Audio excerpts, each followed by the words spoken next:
cuida al que lo crió, sustenta al que lo sustenta, manda a su propio Señor, y a su Hijo Dios respeta. Tiene por ama una esclava. San José en María a Jesús. Muy buenas tardes, queridos hermanos que nos sintonizan a través de las ondas radiales de la Voz de María, y aquellos hermanos que también nos acompañan desde las distintas redes sociales. El día de hoy tengo una invitada especial. Les presento, ella es la hermana Edita Íñiguez y quien les habla, la hermana Daisy Cano. En esta tarde les vamos a acompañar en este programa donde seguimos desvelando, descubriendo este rostro de nuestro Padre San José. Bienvenida, hermana Edita. Hola Daisy, gracias por invitarme. Estoy encantada de poder compartir nuevamente en la Voz de María el día de hoy. Bien, pues queridos oyentes, San José, nuestro Padre espiritual, este santo llamado del silencio.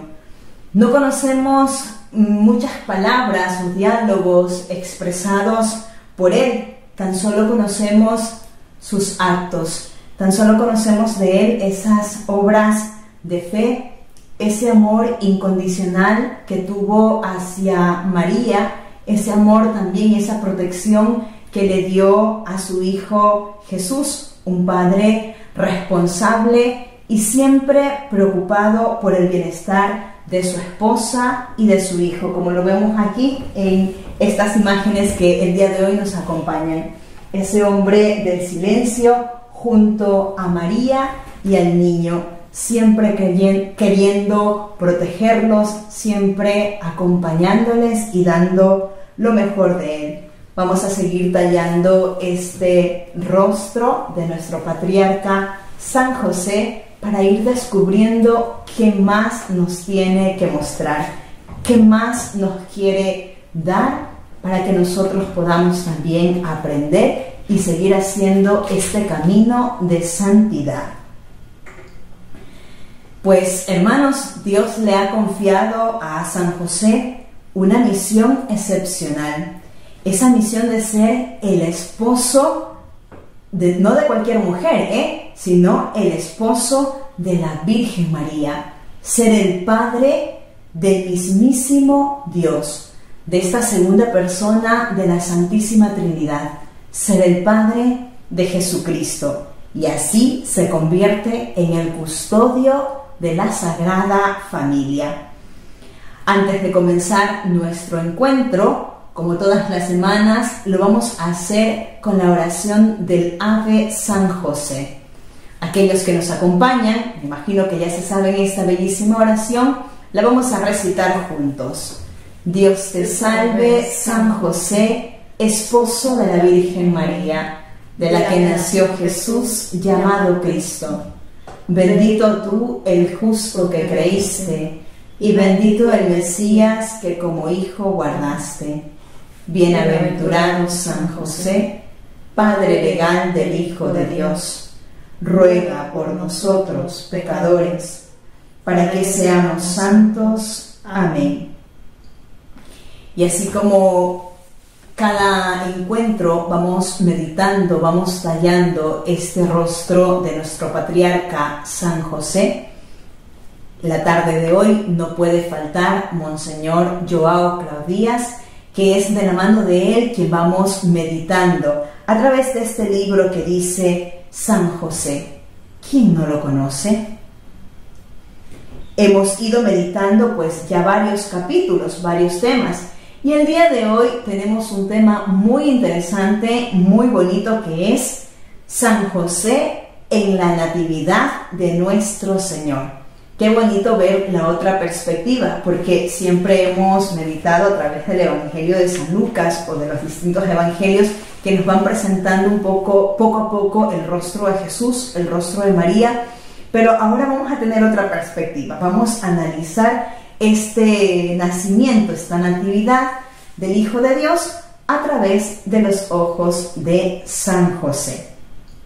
Y Monseñor Joao Claudías es el que nos va a ir acompañando. Pero antes de continuar, o mejor dicho, antes de entrar en este tema, querida hermana, ¿qué te parece si nos vamos a un pequeño corte comercial, una pequeña alabanza, un pequeño canto, y continuamos con este tema de San José? La voz de María trae la buena nueva a tu corazón. Radio La Voz de María, su saludo te llena del amor de Dios. Hoy te pide que le digas que sí al Señor y que siempre trates de hacer su voluntad. Hagan todo lo que Él les diga, es lo que nos pide la voz de María. Radio La Voz de María, para nuestra vida es una bendición.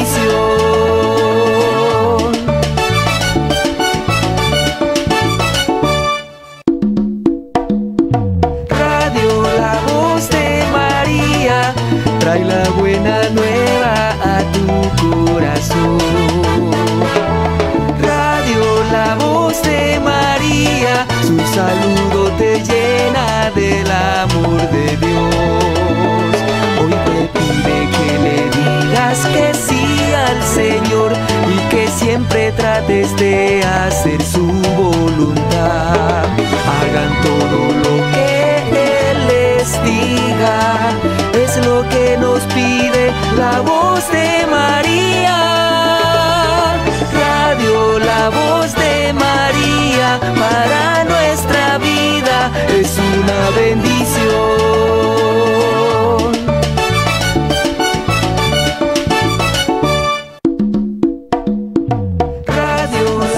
En María a Jesús, estamos de vuelta nuevamente en nuestro programa y ahora sí vamos a adentrarnos en este tema que, como les decíamos hace un momento, es acerca de la natividad de Jesús, pero desde los ojos de San José. Entonces vamos a dar lectura a ver qué nos dice Monseñor Joao Claudías. San José atravesaba aquella dura coyuntura muy consternado y un tanto avergonzado, porque pensó que había calculado mal al juzgar que conseguiría un lugar digno para la Virgen. Por lo contrario, había sido despreciado y expulsado, pues era el demonio que atizaba a todos sus parientes contra él. Llorando discretamente, se preguntaba si no tendría alguna culpa en este rechazo. No obstante, se mantenía muy tranquilo, confiando en que habría algún designio más alto en todo aquello. Por su parte, María Santísima no hacía ninguna pregunta para no aumentar el dolor de su esposo, ni tomaba la iniciativa de consolarlo, pues quería que llenase hasta el final la cuenta de los méritos que la providencia le había reservado para aquella ocasión. Por una revelación interior, sabía que la voluntad divina era que su hijo naciera entre animales. Sin embargo, como la responsabilidad de encontrar un lugar adecuado correspondía al jefe de la familia, María, humilde, tranquila, serena, se sometió a todo a su voluntad, segura de que él tendría la inspiración para actuar de la forma más perfecta. Todo lo que pasará tendría significados profundos y era necesario conformarse a cada paso. Sobre todo, ella rezaba por José, pues como él sabía qué tesoro custodiaba. Dios Padre lo dejaba en una desgarradora contingencia. En cuanto al niño, todavía en el vientre de María Santísima, en cuanto segunda persona de la Santísima Trinidad, había contemplado esta escena desde toda la eternidad y la había amado. Al verse en este momento rechazado por la ciudad que él mismo había creado para nacer, se alegró por encontrarse con las primeras privaciones que iba a sufrir por nosotros. Y aquí me quiero detener un poco, queridos hermanos, para ir profundizando, meditando estas palabras que nos dice Monseñor Joao Claudías. Me llama muchísimo la atención que tanto José como María sabían qué tesoro custodiaban. Y al saber lo que estaban custodiando, les hacía dar pasos firmes en la fe. Les hacía dar pasos firmes para confiar más en la divina providencia, en Dios. Y esto a mí me cuestiona, me hace preguntarme qué tesoro yo estoy custodiando. Y quisiera que tú te preguntes lo mismo. ¿Qué tesoro tú estás custodiando? ¿Sabes aquello que custodias? ¿Será ese mismo Jesús que estás custodiando en tu corazón? Y es este Jesús el que te lleva también a dar pasos firmes de fe, así como lo hizo José y María en su tiempo. Ojalá que así sea. Continuamos con este relato que nos da Monseñor y dice: pero a cierta altura del camino, un agradable imprevisto los estaba aguardando. Cuando ya no sabían dónde dirigirse, un pequeño grupo de niños y adolescentes inquietos, capitaneados por un fogoso joven, apareció al final de la calle.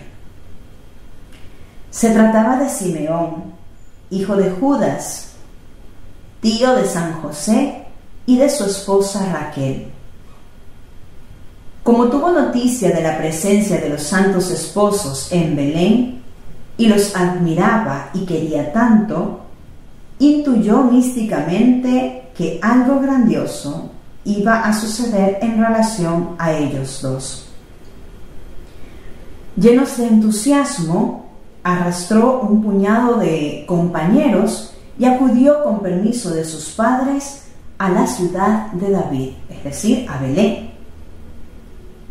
Estaba ansioso por ayudar de alguna manera a estos parientes tan reverenciados y así tener la oportunidad de convivir con ellos y quizá participar de los acontecimientos. Con gracias como estas, la providencia iba preparando a aquellos que mantenían encendida la esperanza de la inminente venida del Mesías, aunque eran pocos y cada vez más puestos de lado. Nuevamente hacemos una pausa en esta lectura, en esta meditación que Monseñor nos propone, y nos decía que a cierta altura del camino iban encontrando como que nuevos obstáculos. Y lo podría comparar con nuestras vidas, queridos hermanos. Nosotros también a ciertas alturas del camino vamos encontrándonos con obstáculos que a veces nos hacen más dura esta llegada a la cima de la fe, esta llegada hacia Jesús, esta llegada hacia la plenitud. Pero sin embargo, esta pareja no desmayó. Esta pareja en todo confió, como lo decíamos hace un momento, en esa divina providencia. Y cuando todo parece gris, cuando todo parece oscuro y que no hay salida, pues está la mano de Dios, porque Dios no abandona. Y allí pues que aparece esta familia de José, su tío, la esposa y un grupo de jóvenes que van en esa ayuda. Yo me imagino que en José, en María, esta otra familia veía mucho de Dios. Quizás veía mucha piedad, mucha entrega, y era eso lo que los movía también a querer estar junto a ellos, a querer ayudarles, a querer dar algo más. Nosotros también tenemos que ser ese reflejo de Dios, que en nosotros se note que hay oración, que en nosotros se note que hay esa unidad con Dios, y que también seamos prestos, seamos prontos al salir al encuentro del más necesitado, como lo ha hecho esta familia, y sin saber que era al mismo Dios a quien estaban ayudando. A nosotros también nos puede llegar a pasar.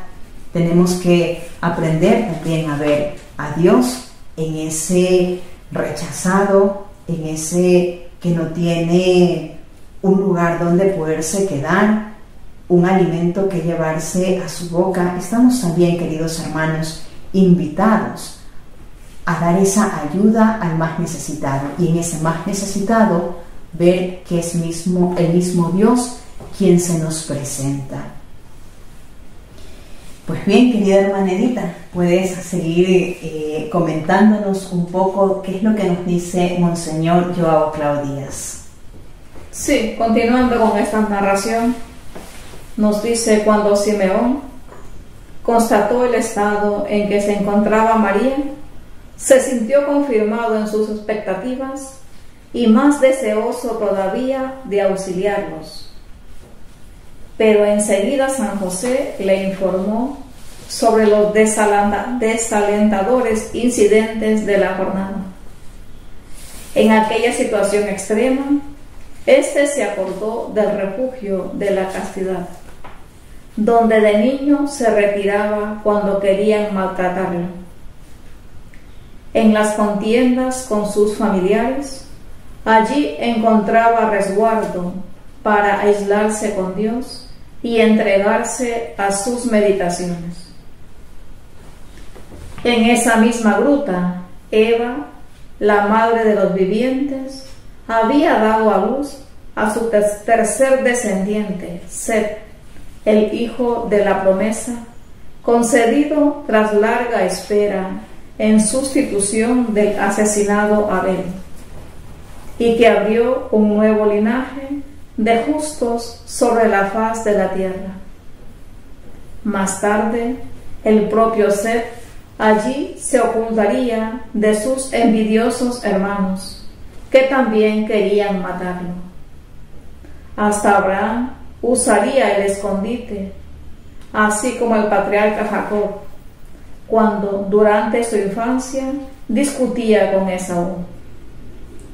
Al ser un escenario donde ocurrieron tantos hechos relevantes en la historia de la salvación, este escondite se había convertido en un rincón muy bendecido y lleno de carga simbólica, que la providencia había preparado desde hacía siglos.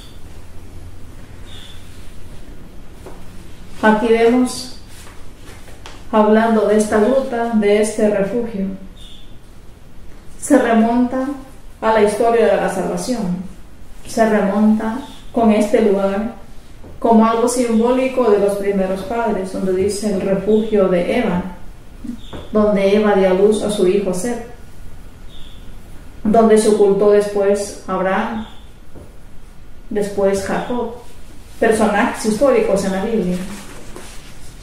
Pensando entonces también aquí, como haciendo este comentario, y preguntándonos también nosotros en las dificultades, ¿dónde nos refugiamos? Aquí habla de la gruta como este refugio, como este lugar de bendición, como este lugar de simbolismo. Y continúa diciendo, la gruta entre rocas y frecuentada solo por animales, estaba en una región completamente alejada, fría, húmeda y oscura. No podía ser más inhóspita para ser la cuna del Rey del universo. Aunque significaba mucho para José, era el último lugar que le había ofrecido a la Santísima Virgen debido a su rusticidad.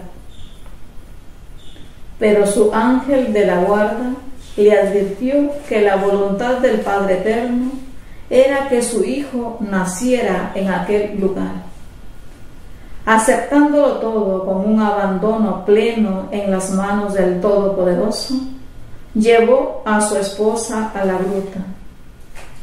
El grupo de Simeón pidió permiso para acompañarlos y servirlos en lo que necesitaran. Poca idea tenía San José, en medio de aquella aflicción, del altísimo simbolismo que guardaba esta circunstancia. Dios quería que no necesitara un lugar esplendoroso para entrar en la historia de la humanidad. Le bastaban almas elegidas y providencia como la Virgen María y San José. El resto lo haría Él. Los aspectos humanos contrastaban adecuadamente con los divinos, evitando que se consideraran más aquellos que éstos. En efecto, después del pecado original, el hombre se había vuelto rudo, y si el niño Jesús hubiese nacido en un palacio espectacular, se habría prestado más atención al edificio que al Dios encarnado. Pues aquí volviendo a este comentario de esta gruta, de este escondite, como dice aquí Monseñor Joao, donde nació Jesús.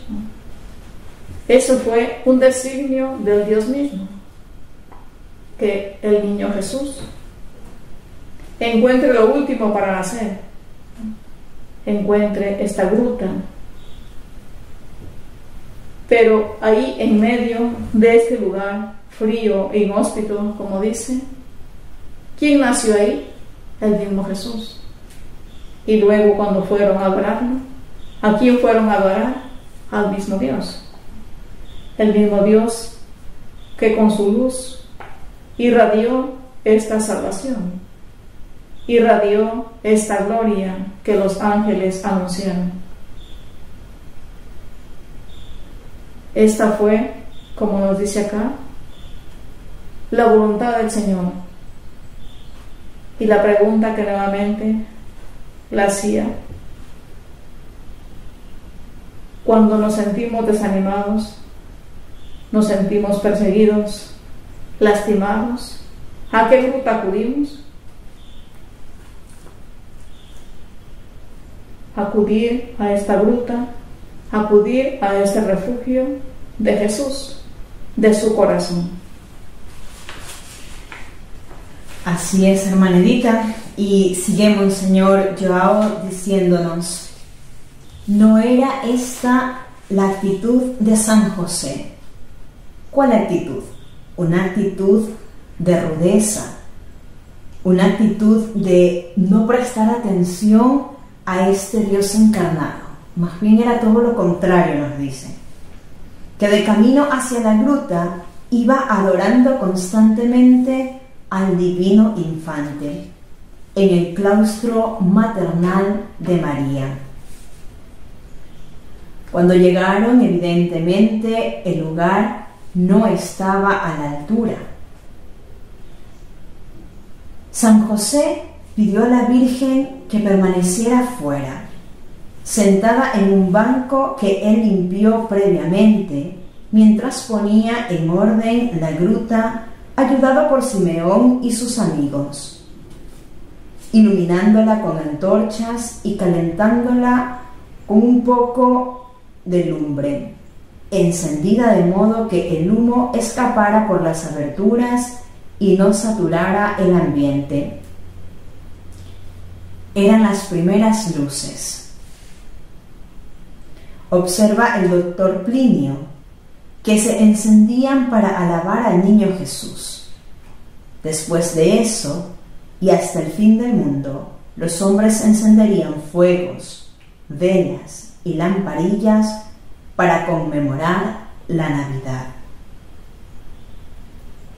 Vamos a detenernos un momento en esto, y a mí de verdad que me llama muchísimo la atención los detalles y esa caballerosidad de San José. Él vio que esta gruta no estaba a la altura de la Sagrada Familia, y es él quien se dispone a limpiar, a arreglar, a hacerla adecuada. Y esto podría ser también un llamado de atención para los matrimonios, para las familias, que no solamente es tarea de la mujer, ¿no?, que es la que está dentro del hogar, la que está más atenta a los detalles, a los cuidados, a la limpieza. No solamente es una tarea de ella, es una tarea en conjunto. Y como hemos dicho, San José nos viene mostrando cuál es también ese camino hacia la santidad, cuál es ese camino hacia la plenitud. Desde la sencillez nos muestra que uno de esos caminos está también en el detalle hacia el otro, en el procurar también un descanso hacia el otro y ponernos a la disponibilidad, ser también servidores de los demás. Y él fue ese fiel servidor de la madre y del niño. Él limpia, él pone en orden.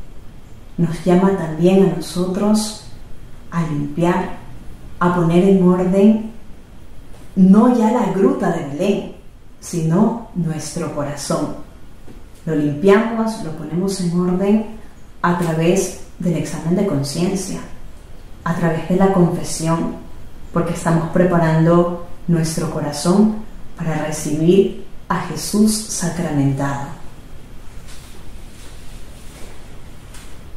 Había que limpiar la gruta para recibir a la Madre de Dios de la mejor manera que las condiciones lo permitieran. San José encontró allí un simple pesebre donde los animales comían heno. Lo forró cuidadosamente con pajas, plantas aromáticas y algunas flores que a pesar del invierno aún crecían en la pradera vecina. Con qué esmero, cariño y piedad lo preparaba todo, pues se trataba del lugar donde iba a nacer el Redentor. El profundo recogimiento y la ardorosa fe con que fue acondicionado el lugar suplían con regio la indigencia del recinto. Un simple pesebre. Podríamos decir para nosotros un simple corazón que estamos llamados a preparar.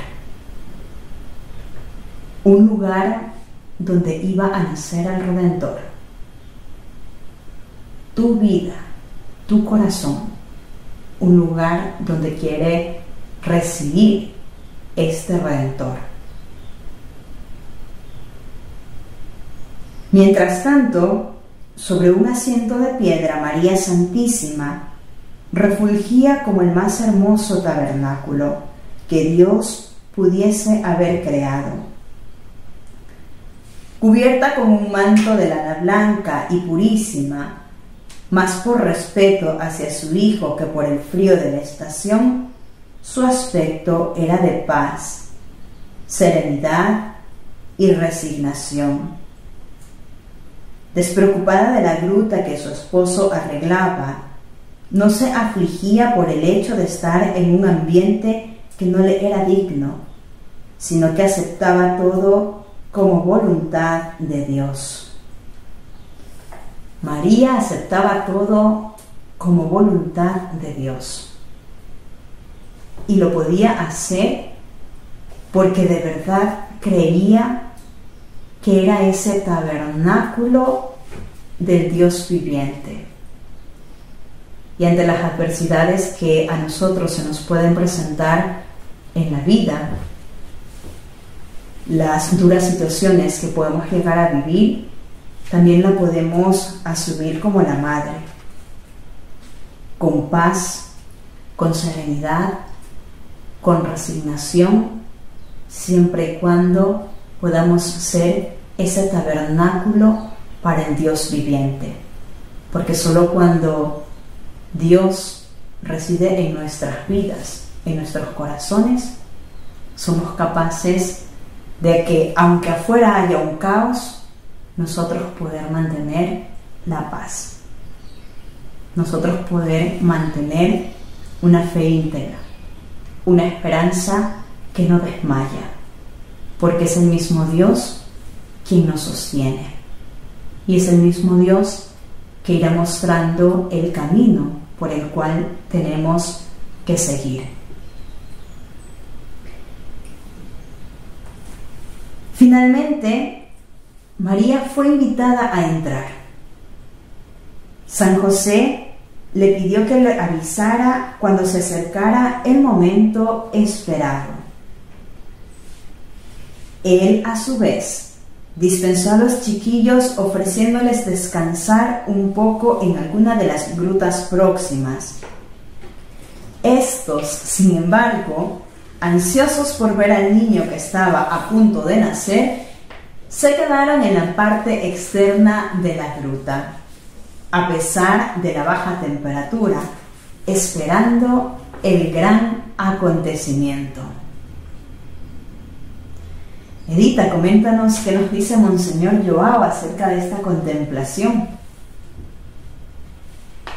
Cuando la Virgen accedió al recinto, de tan pobre que transformó en el palacio más bello de toda la historia, los ángeles acompañaban a su reina, llenándolo todo con una luz verdaderamente extraordinaria, que convertía la oscura gruta en una imagen del cielo.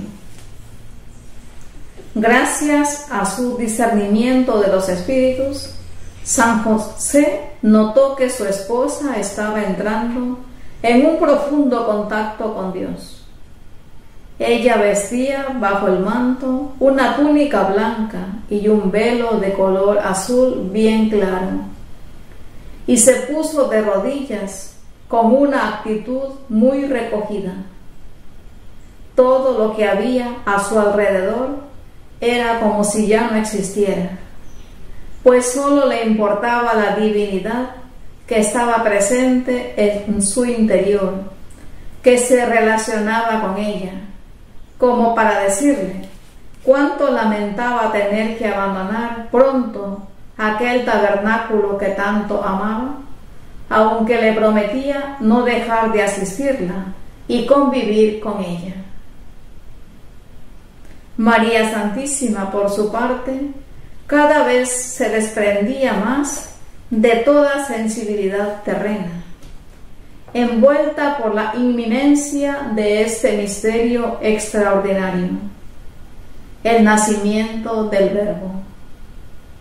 Ella estaba santamente ansiosa por contemplar la fisonomía de su Hijo y al mismo tiempo adorarlo como Dios hecho hombre con todas las fuerzas de su alma. Es la única madre que pudo hacerlo sin caer en idolatría.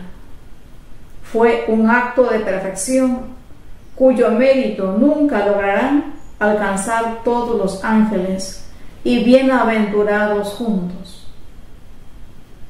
Tal era el clima de elevación de espíritu que en cierto momento La iluminación cuidadosamente dispuesta se volvió inútil.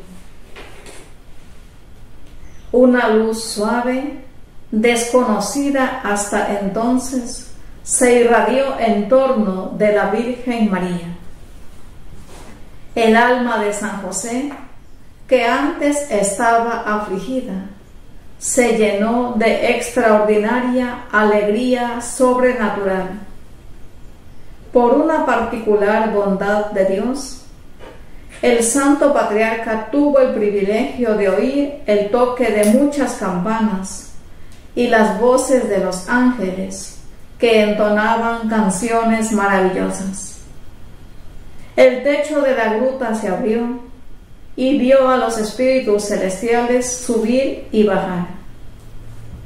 Simeón y sus amigos presenciaban admirados todos esos fenómenos, con mayor o menor comprensión según la medida de su fe, y eran asistidos por gracias especialísimas que les abrían los ojos del alma para discernir lo que pronto iba a suceder.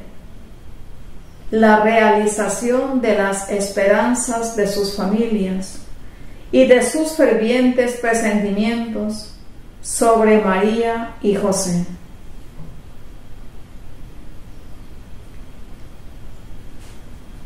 Aquí, hermanos, leyendo este texto, lo que nos dice Monseñor Joao, ¿cómo fue esta contemplación de Nuestra Señora? Y la pregunta que también podemos hacernos, ¿cómo fue este momento del nacimiento de Jesús? Esta llegada de Jesús al mundo. Pues como nos dice, María entró en ese ambiente de contemplación. ¿Por qué? Porque llevaba en su seno, llevaba en su vientre al mismo Dios. Su vientre, su seno, el tabernáculo donde estaba oculta, escondida toda la grandeza de la divinidad de Jesús. Todo el cielo estaba dentro de ella, podemos decir. Y María entonces dice aquí que fue esta primera mujer la que lo adoró. Fue esta primera mujer que entró en esa contemplación. ¿Y cómo fue este misterio del nacimiento? Pues dice, fue igual, nos dicen otros comentaristas, fue igual como el momento de la anunciación, el momento de la encarnación. Así como Jesús entra limpiamente, entra sin dañar a María, sin alterar en nada su virginidad, de la misma forma milagrosa sale. Dice, otros comentaristas nos dicen, como un limpio cristal que deja pasar la luz, sin dañar este vidrio, sin dañar este cristal. Así fue este acto del nacimiento de Jesús. Y María contempla allí toda esa grandeza, contempla, porque esto es adorar, contemplar a Jesús, caer, podemos decir como en este éxtasis, salir de uno mismo para contemplar la grandeza de Dios. Y esta fue, dice, no la iguala ningún ángel, ningún santo, otro santo, iguala a este acto de María, de contemplar. ¿Por qué? Porque tuvo la dicha de ser la madre del mismo Dios, a quien pudo contemplar, a quien pudo adorar como Dios verdadero. Bueno, pues y después de este comentario y de ver esta contemplación en nuestra madre, vamos a irnos a un pequeño corte musical y ya regresamos con San José en María a Jesús. María, trae la buena nueva a tu corazón. Radio La Voz de María, su saludo te llena del amor de Dios. Hoy te pide que le digas que sí al Señor y que siempre trates de hacer su voluntad. Hagan todo lo que Él les diga, es lo que nos pide la voz de María. Radio La Voz de María, para nuestra vida es una bendición.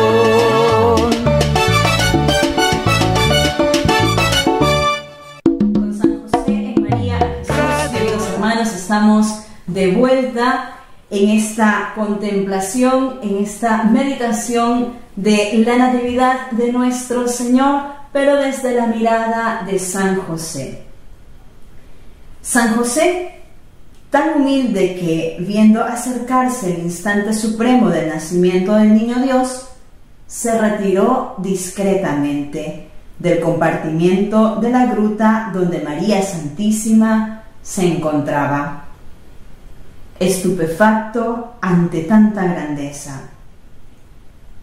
Después de instruir a los jóvenes que aguardaban ansiosos de novedades sobre el hecho extraordinario que se daría, se prosternó en la parte de afuera. El propio Niño Dios anunció a su madre que había llegado la hora. No escuchaba su voz, pero, como sucedía desde su concepción, conversaba místicamente con el Hijo en su seno. Como Nuestra Señora consideraba en su justa medida el papel de su esposo en aquel misterio, aún encontrándose en altísima contemplación, lo llamó para que estuviera junto a ella. Qué bonito contemplar esto de María y también de José. Un caballero que decíamos desde el inicio no irrumpe, un caballero del silencio, que respeta los tiempos de Dios. Pero Dios también es un caballero. Cuando está Dios de por medio, no hay exclusión. Y María lo tenía bien claro, María lo sabía, aún a pesar de que era el mismo Dios a quien llevaba en su vientre. No es que hace como que una exclusión, no. Ella sabe cuál es el papel de José y le invita también a participar de este acontecimiento. San José también se puso de rodillas y se dio cuenta de que la luz ya no era suave como cuando se había retirado, sino que era intensa. Esta luz procedía del interior de María y aumentaba cada instante, hasta el punto de que él casi no podía ver a su esposa. Enseguida comprendió, gracias a su ardorosa fe, que no era posible que el Creador del sol y de las estrellas, la luz que debía venir al mundo, naciera en tinieblas. Desde dentro del claustro materno de la Virgen Purísima, Él, es decir, Jesús, lo iluminaba todo como el sol del mediodía. Se entiende así la necesidad de la gruta. Era indispensable para contener un poco aquel fulgor y no intimidar toda la faz de la tierra. Esa luz que viene a alumbrar las tinieblas. Ese Jesús que viene a iluminar las tinieblas ahora que a veces cargamos nosotros. Dejémonos invadir, queridos hermanos, por esta luz. San José. Aquí nos vamos a detener en esta increíble historia, la vida de San José. Como lo decíamos al inicio, el hombre del silencio. Este San José que toda su vida hizo una oración, permaneciendo de este modo en diálogo con Dios. Trabajador y honesto para poder mantener a su familia. Padre y esposo, lleno de amor, lleno de compasión, obediente y de una profunda fe, dejándose siempre llevar de la mano de Dios. Es lo que en esta tarde José nos quiere compartir para que nosotros también nos animemos a vivir estas virtudes. ¿Cuáles son esas virtudes? Compasivo, obediente, atento a la voz de Dios. Un hombre del silencio, un hombre de oración, y que a través de esta oración discernía lo que Dios quería para él y para los suyos. Podríamos decir, queridos hermanos, que la vida de San José fue una peregrinación en la fe, que al igual que María, ambos permanecieron fieles hasta el final. Y era el Evangelio también, pues, que contemplábamos el día domingo. Nos hablaba acerca de la fidelidad. Aquel que es fiel en lo poco, se le concederá mucho más. Y eso lo vivió a plenitud San José. Y de esta manera, pues, estamos llegando, hermana Edita, al final de nuestro programa, de nuestro encuentro con San José. Y qué alegría que lo podamos cerrar también con el Evangelio que se conectaba el día domingo acerca de esta fidelidad. San José nos enseña mucho acerca de la fidelidad y cómo llegar a Jesús de una manera sencilla. Gracias, hermana Daisy. Continuamos unidos con San José y María a Jesús. Que tengan una buena tarde. Al mismo que lo alimenta, cría al que lo crió, sustenta al que lo sustenta.